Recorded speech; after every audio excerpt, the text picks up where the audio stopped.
Hi there, Sandra here from Createinspain, and today I'm going to be using Procreate and I'm going to show you some interesting things that you may not have considered. So I have here a design of a flower. I have no idea where it came from, but it's a simple one colour design, but it's in blue. Now maybe I want to use this for whatever reason, but I don't want it in blue, I want it in a completely different colour. Or maybe I want to make it more than one colour. Now Procreate has some very good brushes, and another thing that you can do with brushes is you can make them multicoloured. Let me explain. So we come over to the layers panel and you can see that I've just got this one layer. I'm going to swipe left, duplicate my layer, tap on here so my layer is no longer visible, the bottom one, swipe left, and I'm going to lock it. So this means this design is here. No matter what I do, unless I unlock that and delete it, it's still here. I can mess around with this to my heart's content and not risk ruining, even if I save it or whatever, that is still going to be there. If you don't do that and you alter something, and then you save it to the gallery, that new version is saved and you will have lost the original. Okay, just so you know. So I've got this and I want to make it a different colour. So there are several different ways you can do this. Come to the layers panel, you can click on the layer above it, you can put a clipping mask on, you can then change it, I don't know, whatever colour you feel like. And you can drag it over and it's going to place it over your original colour. I'm going to undo this. So that will allow you just to do a colour over that particular area. Now the other way of doing this, let's just take the clipping mask off of that, is to come back to this layer, the one we're actually looking at, and tap on it and put an alpha lock on.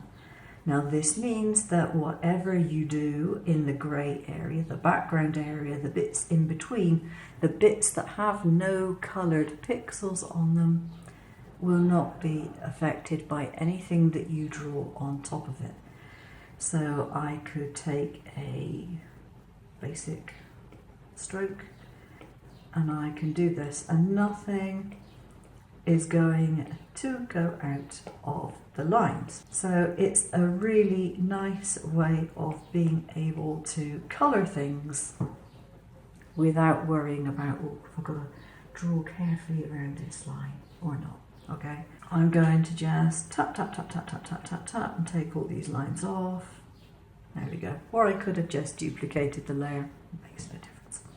So that is the basics of it. So you either put a clipping mask on and you can clip the mask to your shape and draw over it, or you can put an alpha layer on and have that locked so that nothing will go outside the lines. Both of those methods will enable you to draw over your original design. The next thing we want to look at is the brushes. Now, Procreate has a lot of brushes in it, and some of these I've made, some of it were with the actual app, but it's got loads and loads of different ones.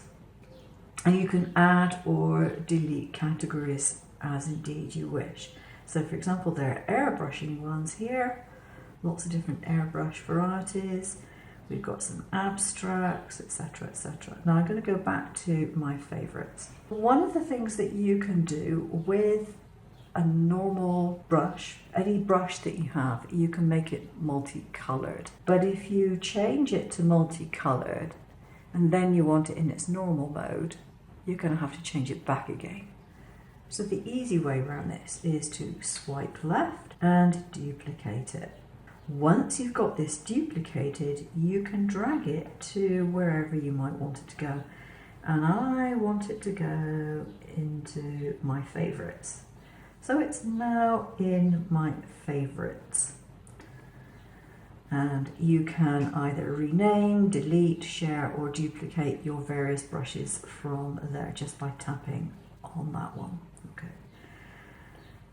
So we have a freeform in our favorites, and we come up here, we got a freeform here. So this is the new one that I've just added. But because I intend to do this and put it as multicolor, what I should have done is taken it and put it into the multicolor section. So take this one and highlight multicolor, and now it's in multicolor. So if I go into multicolor, it's the first one on the top of the list.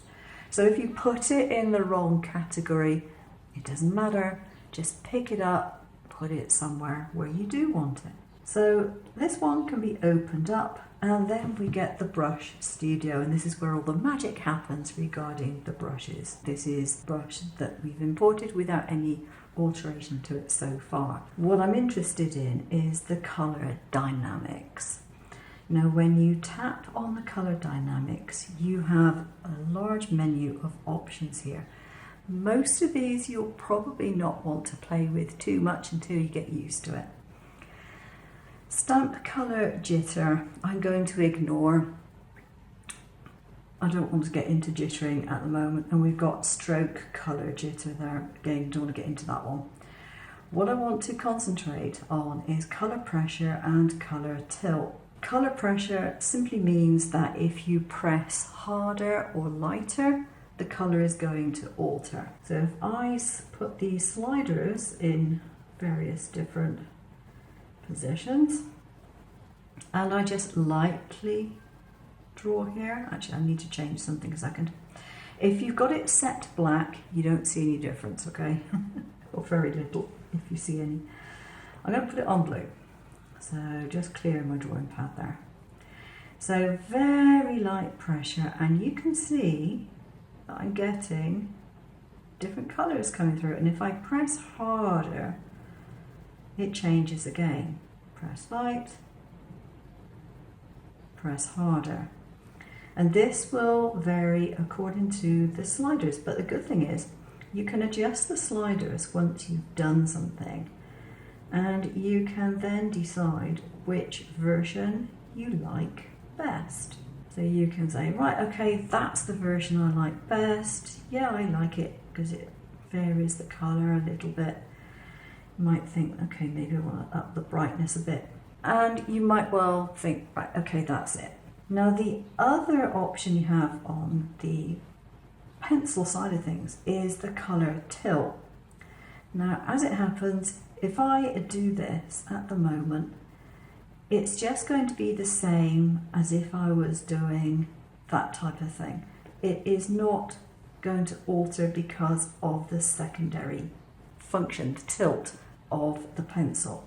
I can set it, if I set it to a different direction, it might be more obvious.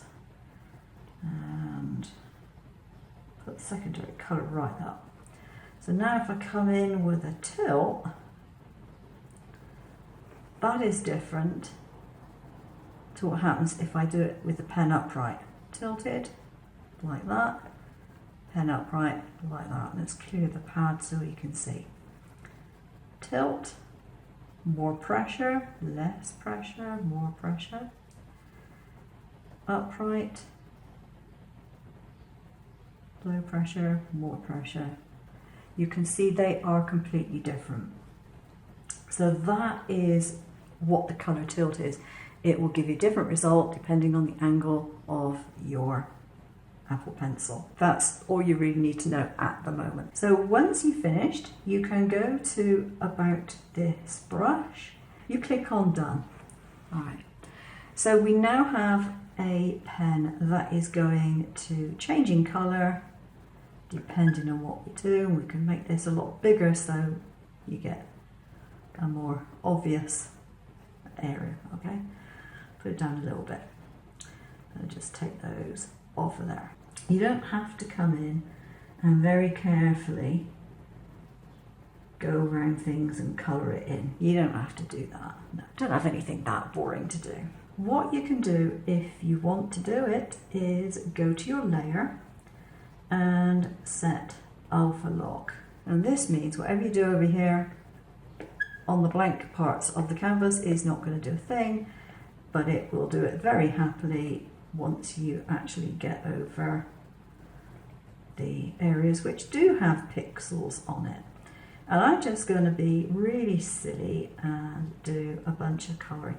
Now this is on the purple. If I swap this to maybe do orange, we get different colours again. All right.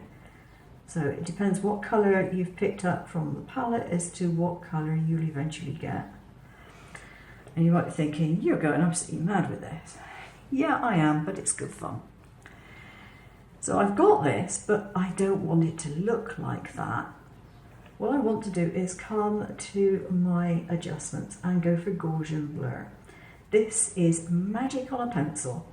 Swipe from left to right, and you will see it soften out and blur and give you this lovely, delicate, airbrushed look almost, without airbrushing anything. It's a nice way of applying a quick colour to something that you don't want to spend much time on. Now you could, of course, if you want to, go to your brushes and pick up some of the airbrushes and make those multicolour. It's up to you. You can make anything multicolour that you like. Oh, it's good fun. And I'm not going to go into it now, but you can even combine two brushes and make them multicolour. Oh, the fun. There are so many variations, but I'm not going to go into that one now. You can, if you want, come in and put a clip mask on or clipping mask on, and this has a slightly different function to it. You can actually drag your colour over something and it will just fill in one go. So that is for a whole colour fill, so that's another way of changing a colour if you want to. So lots of things that you can actually do with a basic design to make it look completely different without being particularly artistically enabled or talented or anything. The great thing about Procreate is that it can enable even the least artistic people to get some results that they're happy with. Thanks for watching. See you soon. Take care.